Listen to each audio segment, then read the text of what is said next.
মায়ের হাতে সিমুইয়ের রেসিপির কোনো তুলনাই হয় না। মা আমাদের সিমুই বানিয়ে দিয়ে থাকে কখনো পায়েস, কখনো বা ক্ষীর হিসাবে। সেটা কিন্তু সবসময় মিষ্টি কোনো রেসিপি হয়।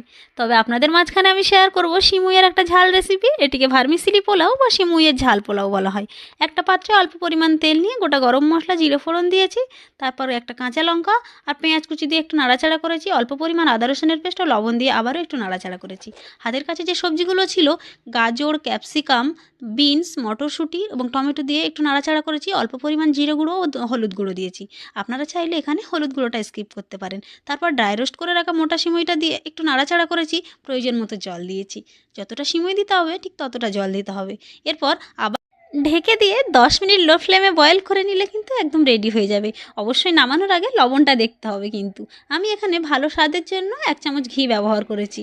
ইউনিক এই রেসিপিটা কেমন লাগলো অবশ্যই জানাতে ভুলবেন না। ভিডিওটা ভালো লাগলে একটা লাইক করে দেবেন।